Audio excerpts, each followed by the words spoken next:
Have you ever had a moment where you pause just long enough to realize you're technically doing everything you're supposed to be doing, but you don't actually feel alive in it?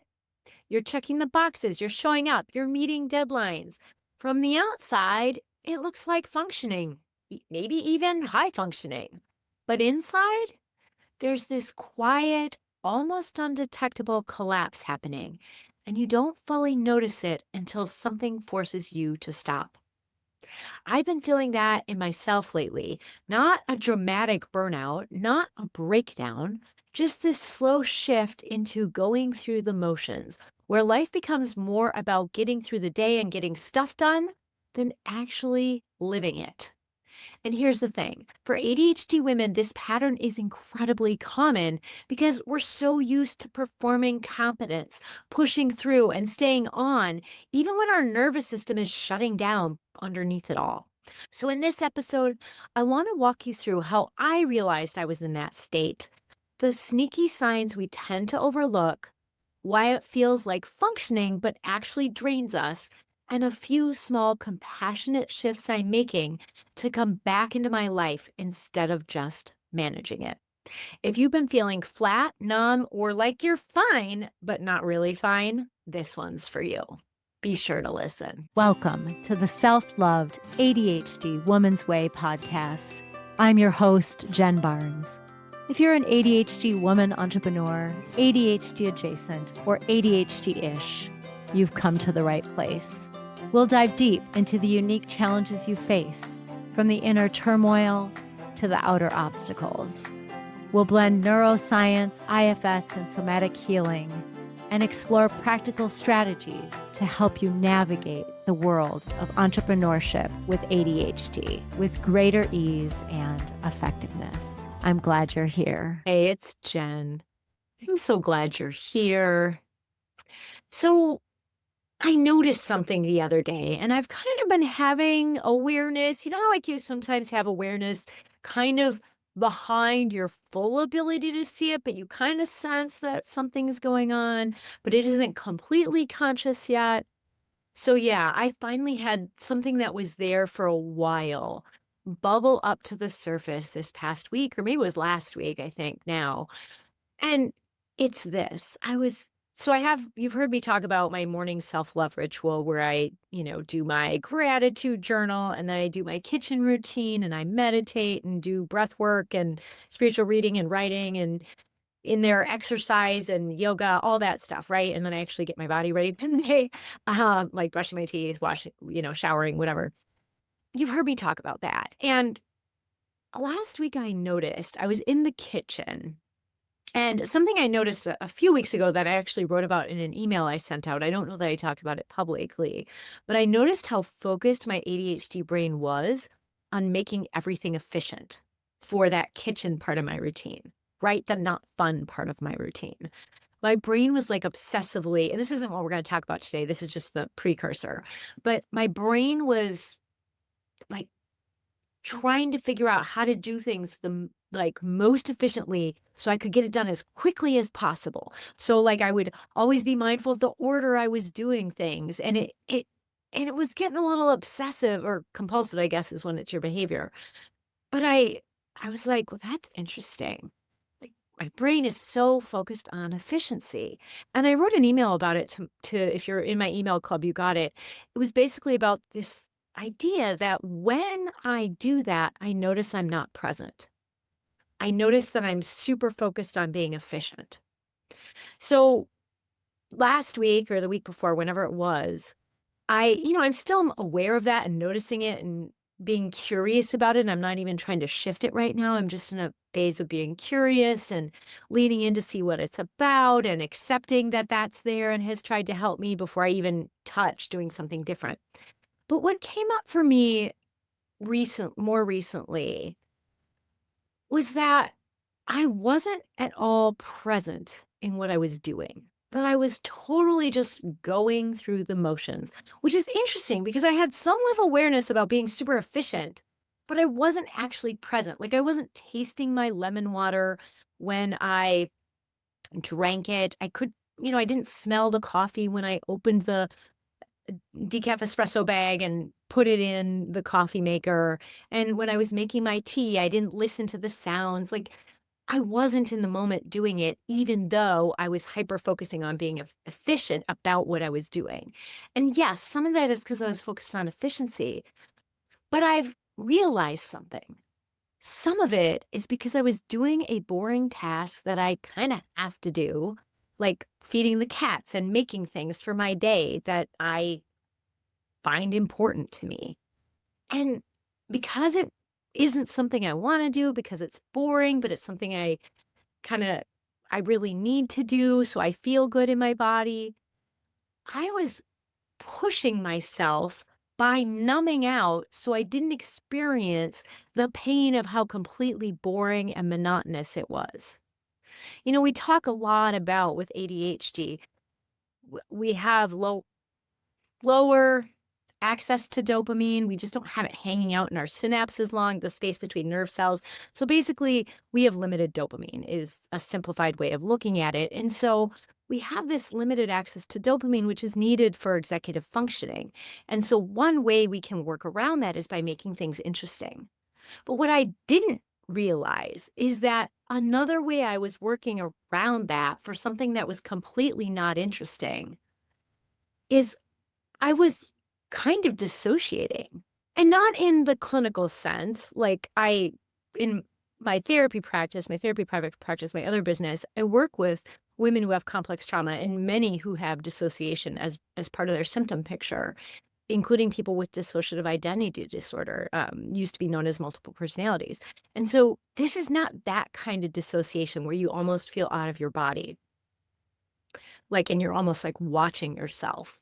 But it was and has been a deep disconnect.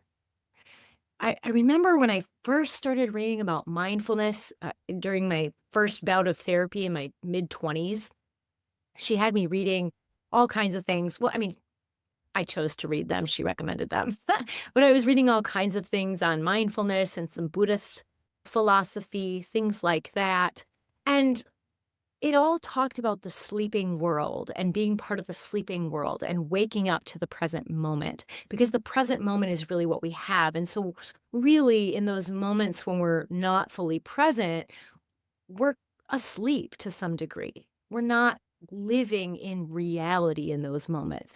And not in the sense that we're completely dissociative, like in a traumatic way, though maybe, but in a way where we're not really living. And I realized that and I was like, huh, some things started to make sense for me. And this might make sense to you too. If you're a fellow high achieving ADHD woman, this might check out for you too. Because over the years, to get myself to do boring stuff, this is kind of what I would do. Either I would make it interesting by doing my homework with someone, like in college, I had a study buddy.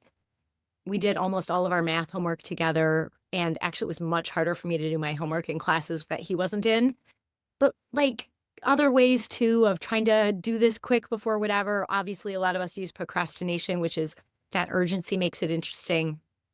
But what I didn't see is that I also use kind of numbing out from the situation so that I'm doing the work, and yeah, I'm using my thinking brain, but I'm not really there for it.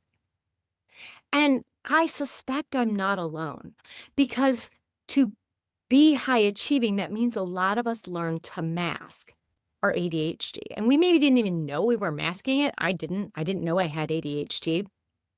I did quite well in school. And the main complaint was that I talked too much and I interrupted, which you know how I feel about interrupting. It's a whole thing about how that's a negative viewpoint of how ADHD people do circular conversation, but I digress. Another episode for that. But the feedback I got was about basically talking out of turn and messiness in my locker, my desk, or at home in my closet and under my bed. Though some of the under the bed was because I truly felt that everything had a spirit. And so, like, throwing away old toothbrushes and tennis shoes, I felt bad as a kid because I was like, their spirit thinks they're not needed anymore. And so I used to have a problem with that. So anyway, my my younger self was highly empathic. I still am highly empathic, but have learned to be able to shift away from from that deep of attachment. But also, I'm very careful about recycling and all that. Anyway, I digress. But my point is for a long time, many of us, to get through the boring parts that were needed to achieve highly, we masked. And yeah, you've heard me talk about masking through overfunctioning and perfectionism and people pleasing and the high achievement, even. But perhaps one piece of the overfunctioning is that we're not fully present when we're doing it. And I know this because sometimes I'll be in a hyper focus and I'll be overfunctioning, like doing all this stuff, and I won't even know I need to go to the bathroom or that I'm hungry until I stand up and I'm like, whoa, when was the last time I ate? Or like, oh my gosh, I'm gonna, my pants on the way to the bathroom. Like, why did I wait so long? But I was just completely tuned out from my body. And I always resonated a lot with with my therapy clients who had complex trauma, not because I necessarily had like abuse and neglect in my family of origin home. I think all of us to some degree, like maybe emotionally immature parents with some little bouts of emotional abuse, but generally speaking, things were pretty awesome in my life growing up. And I was like, why does this check out? And I think some of it you've heard me talk about is the trauma of ADHD. But in response to that, I think I've been checking out from my body forever. And I've always had good body awareness because I was a dancer, so that helped me run into things less. Right. When I was 3, my pediatrician told my mom to get me in dance. It would help me not be so what they called back then clumsy, which was really just me running into things and breaking things by mistake and whatever. But dance did help me have body awareness from the outside, like understand what my body was doing in space. But what I didn't have until I started practicing yoga in my mid 30s was awareness of what my body felt like from the inside. And I now know that we call that interoception. Some people call it interoception. I think that's maybe the more correct way to say it. But interoception is something I learned about in 2015 when I first started reading some of David Emerson's books. He was my trainer for trauma center, trauma sensitive yoga. Basically, it's our ability to feel like know what our experience is from inside of our body.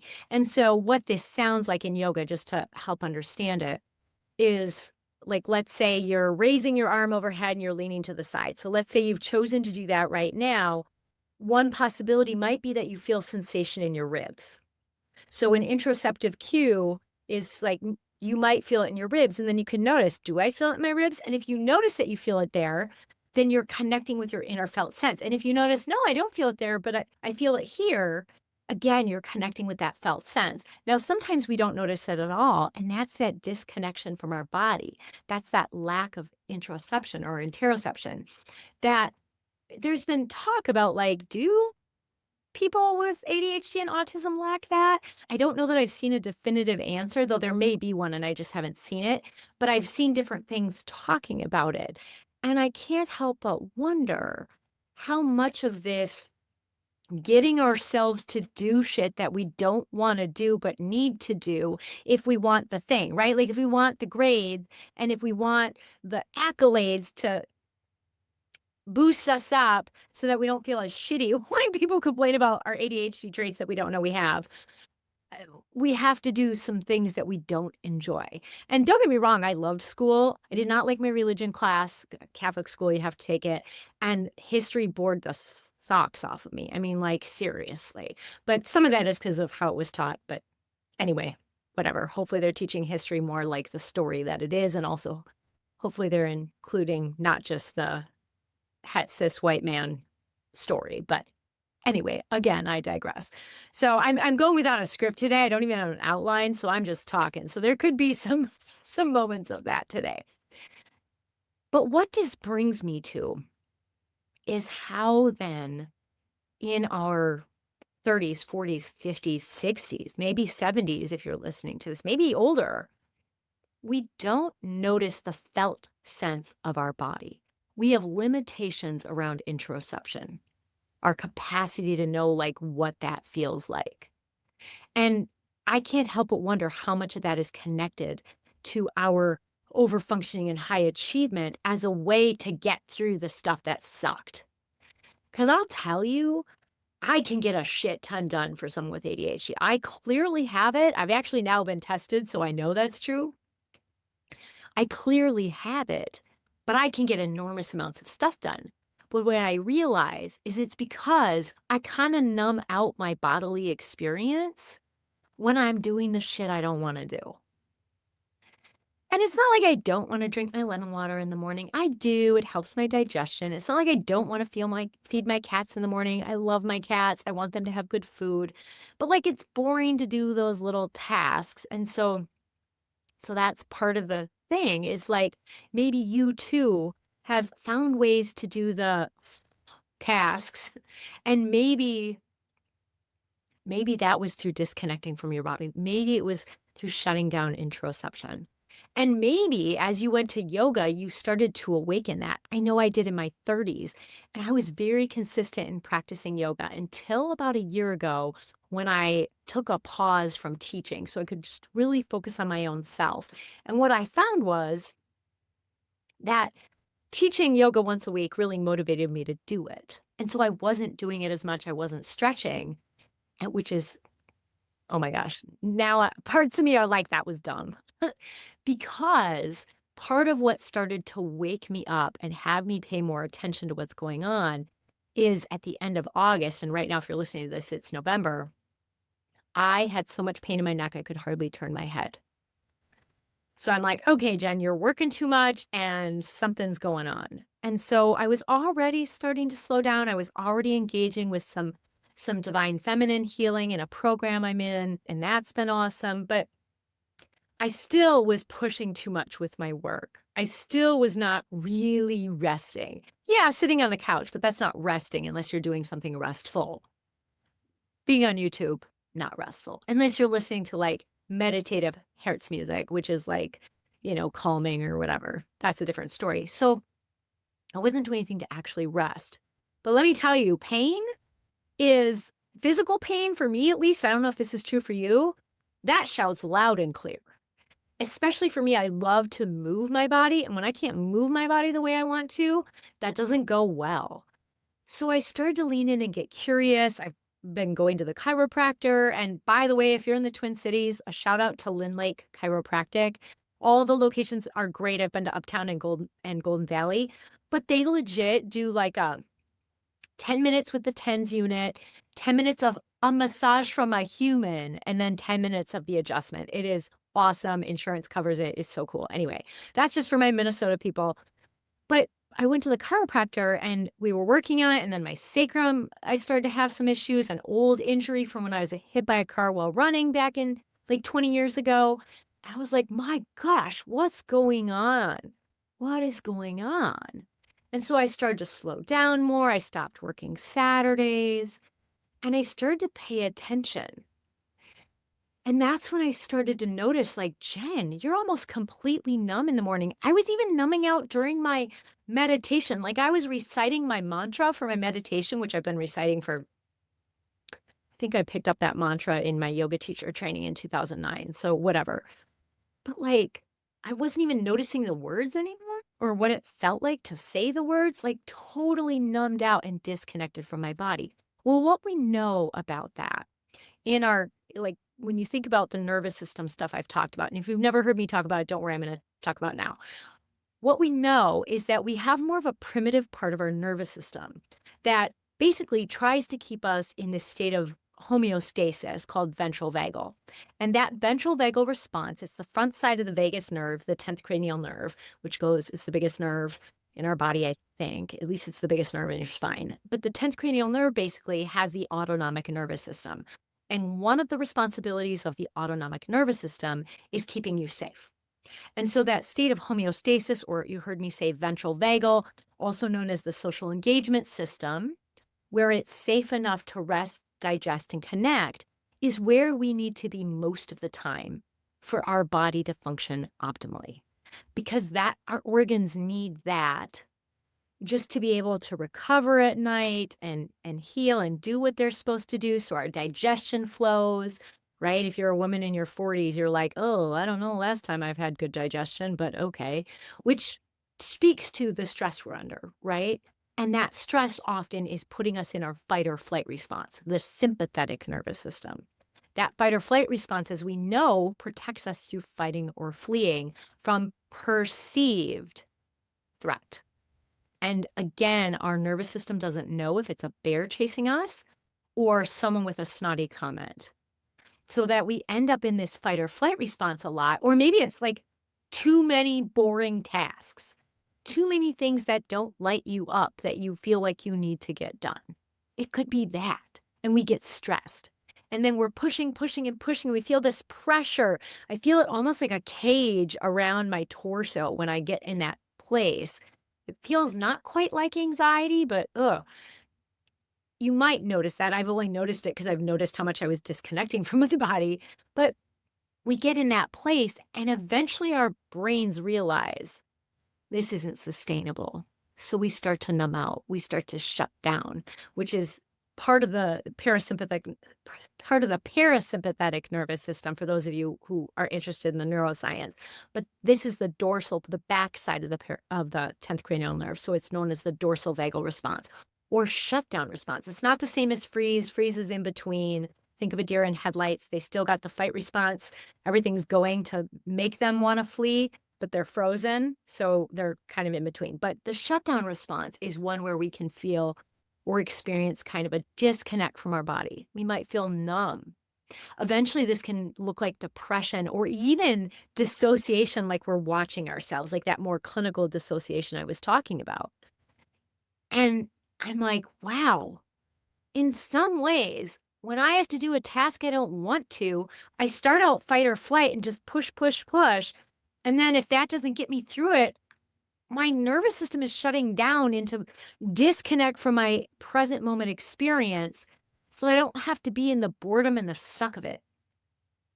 And I gotta believe I'm not the only one doing this. Because if you're listening to me, chances are, and not everyone, so you're not like, not in in group. If this isn't you, I have never been in an in group. So believe me, you get to be here no matter what. Even if you're a guy and this is a podcast for women, like whatever, however you identify your gender. But I tend to attract people similar to me in that you were also overfunctioning and high achieving. And so I gotta believe you might be listening going, oh my gosh, I do that too, Jen. I do that too, right? We disconnect from our bodily experience. Well, why is that a problem? Well, number one, it's a problem because our nervous system isn't regulated. So we're not in that ventral vagal response. We're not in that place where it's safe enough to rest, digest, and connect. And when that happens, our body isn't going to function optimally. And when that happens, we end up with problems with digestion. Our immune system doesn't function as well. So we might get sick or be fighting off a cold a lot. Or our reproductive system doesn't work as well. It can be any of those secondary systems tend to be impacted first. And that's what we tend to notice. You might start to have body pain like I started to have. And that's not great. That tends to be a sign, though, that like, hey, this isn't going well. Let's regulate. Let's get some rest in. But if we ignore that, our body talks louder because our body's job is to help us survive. So if we are not taking care of it to help our body survive, our body will make things painful so that we will take care of it so that our body can survive. And that's what happened to me. My body was like, all right, we sent you some clues earlier in the summer. You started to slow down a little bit, but not enough. Guess what? Now you can't move your neck or head. And thankfully, I know to listen because when we don't listen, it just gets worse and worse and worse. So that's one reason why this is so important. Another reason is, I don't know about you, but I tend to have lots of bruises on my body that I don't know where they came from because I'm not paying attention and I clip the door frame in places, or I don't know, I got one on my thigh right now. I'm not even sure where that bruise could have come from. Like, it's very interesting to me. I don't know anything that's that height, so that's fascinating. Or like maybe you break stuff. Like or you lose, the other night I have a Yeti mug that's awesome and it was not inexpensive. And it dropped out of my bag when I was putting my bag in the trunk of my car and it dropped onto the ground. So I quick pick it up, I throw it in. I'm trying to get home, trying to get home. I get home and I realize the little magnety thing in the lid that keeps the coffee from spilling out, which is what I need because I'm a spiller, also probably not present in my body, was gone. And it's probably out in the street somewhere in Loring Park on 15th Street, like where I parked that day. And so it's stuff like that that shows me, oh, I haven't been being present. This is part of where the ADHD tax comes in. And to be clear, I'm not saying like we should experience any shame about the ADHD tax. We've all paid it. And whether that's like, you've heard me talk about how I was in a hyper focus at the gate of my flight and I missed my flight, even though like Southwest calls your boarding position a million times and then says your name aloud, like your actual name. And I still missed my flight. So it can be that. It can be, what payment did I miss? I totally missed a payment and ended up having to pay a penalty or something like that. I don't know. Like that's the kind of stuff. And sometimes it's monetary, but it's sometimes like we accidentally break stuff because we're not present. And I get it. Part of ADHD is that it is hard for us to focus our attention. It is hard for us to be present. But what is also true about difficulty being present, and Bessel van der Kolk talks about this in his research, is that so much of PTSD, and I'm not saying you have PTSD, but so much of the result of trauma is a disorder of not being present. And I believe a lot of us have even just maybe unhealed wounds, if you don't like the word trauma, if that doesn't resonate for you, but we have a lot of unhealed wounds that are stuck in our body. And so we're not being present because we don't want to experience them. And so it's a both and with ADHD a lot of times where we have this difficulty already focusing and being present in the moment. And then also maybe we've got some old unhealed wounds. But then on top of that, we get distracted so easily because of our ADHD that it's really hard to focus. So that's why we clip door frames and break stuff, or at least that's why I do. I'm also a slammer. I don't know if we got any other slammers out there. Slamming the microwave, slamming the whatever, because I'm trying to go fast with the boring stuff and not be present with it because I don't want to do it. And so what do we do? What do we do about this? As if you're like, yeah, Jen, this is totally me, but what the hell? What am I do now? Well, here's what I'll say. Number one, awareness. We've got to notice we're doing it. And it helps to notice it at all. Eventually, it's important to start to notice it in the moment we're doing it. Like right now, I don't feel all that present. So if you're listening to this, you're like, wow, I'm not all that present. Let's take a breath. We're going to take a breath in. Maybe you notice your chest expand, maybe your belly. And then let it out. And you might notice your body soften, maybe go down a little bit as you exhale. And you might just notice when you're not present and bring yourself more back into the present. But the first step is that awareness. And then the curiosity. Because when we lean in with curiosity, we can understand what is it about that I'm not present in this moment? What feels unsafe about being present in this moment? Because a lot of times things feel unsafe. And I don't know, maybe it's a stretch to say boringness is unsafe, but I know with ADHD, when we get bored, we don't do anything. We'll stop doing stuff. I mean, unless you've learned to force and push. But again, if you're forcing and pushing, you're overriding something, which means you're not fully present to something. I think we can be fully present with the discomfort and still choose to do it, but this is not that. And so then it really becomes leaning in and getting curious, like, what is this thing about? And then if you're like, well, I hate doing dishes. Okay. Well, is there another option for you? Do you need to only live in places where you have a dishwasher? I have a client who's chosen that for herself because it's just like, can't, and it just like, can't.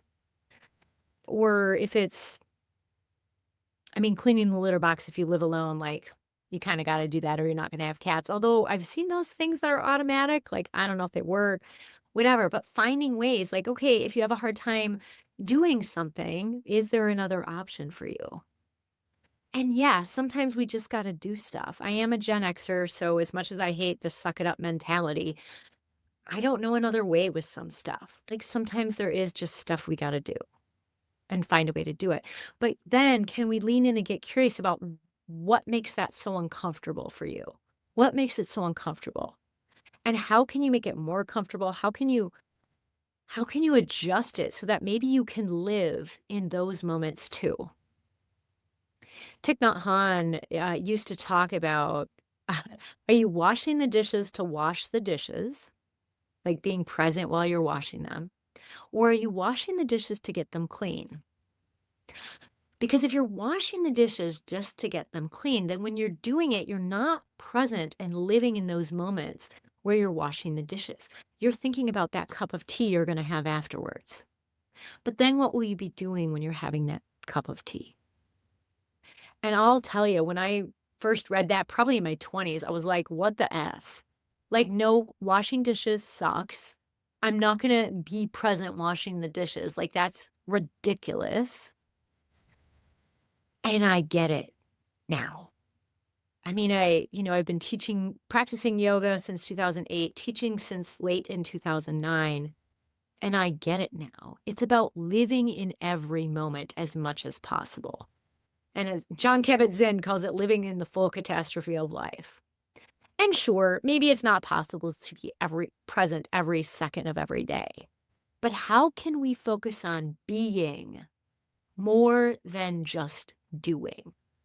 Because we were not born on this earth for our to-do lists. We were born here into this human experience to be human, to experience what it is to be in a human body. And I have other things to say about why I think we're here. You probably have things to say about why you think you're here. But ultimately, it's to be, not to do.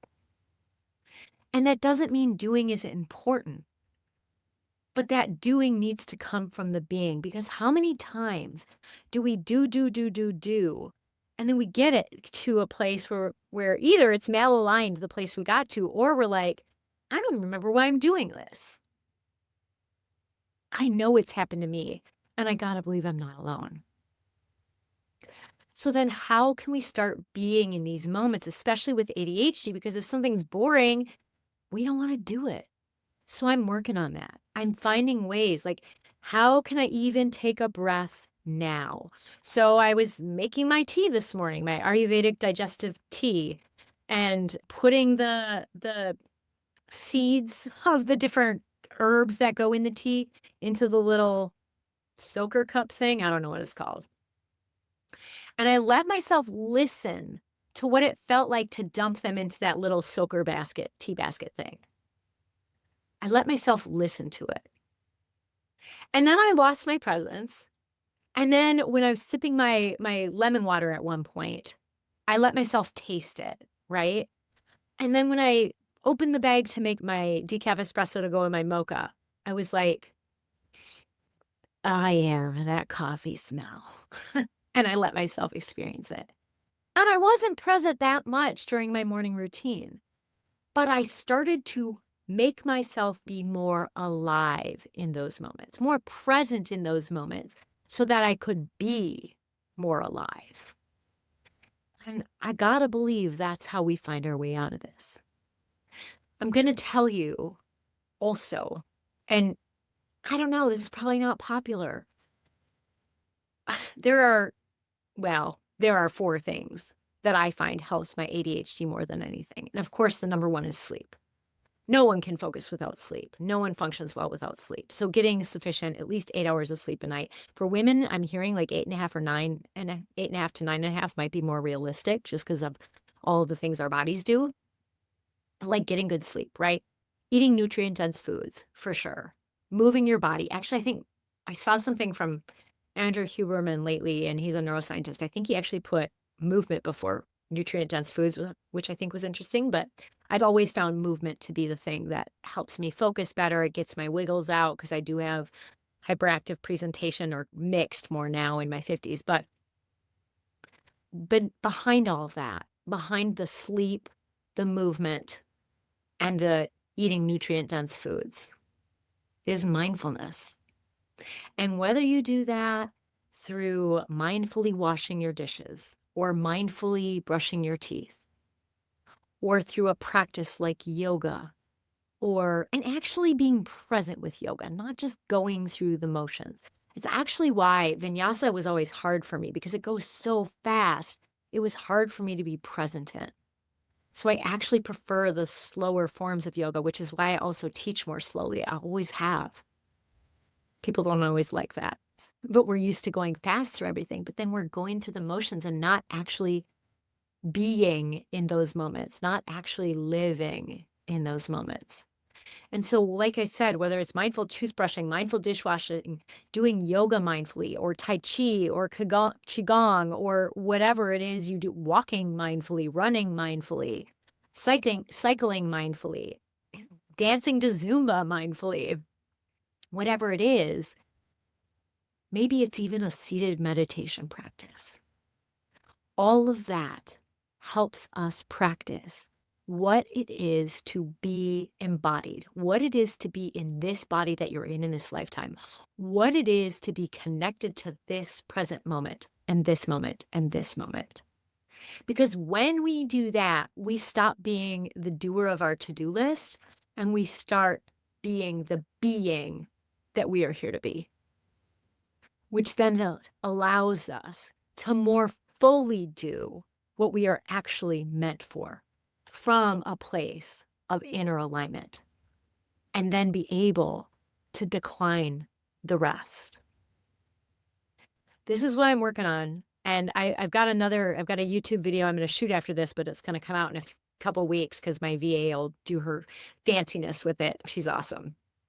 But this is what I'm working through. And I feel like this is the missing piece for a lot of people with ADHD, for sure women though, because so much gets put on our plates. And a lot of that has to do with patriarchy and the loss of our divine feminine, which you've heard me talk about before. I also had Eleanor de Passon on my podcast and just re-aired that episode. So if you haven't caught that yet, she's amazing.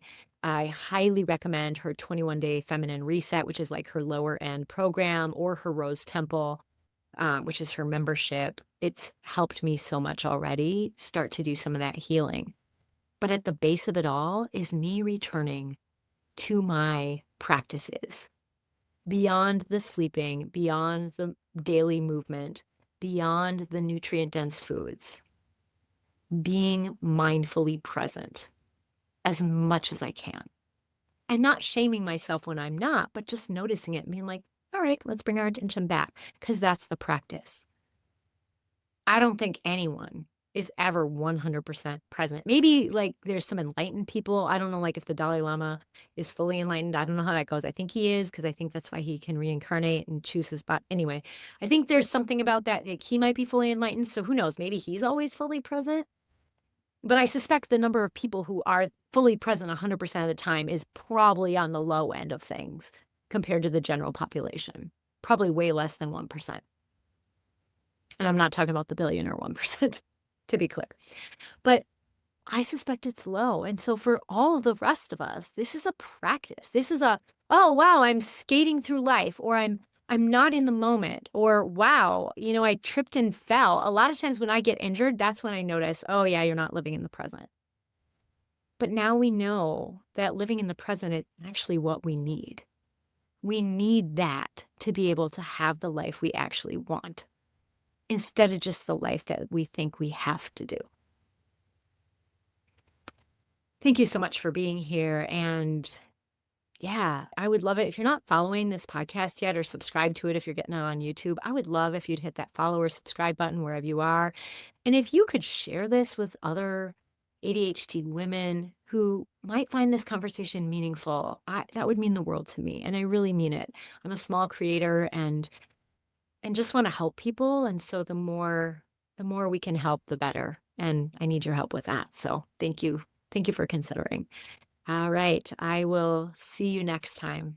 Take good care.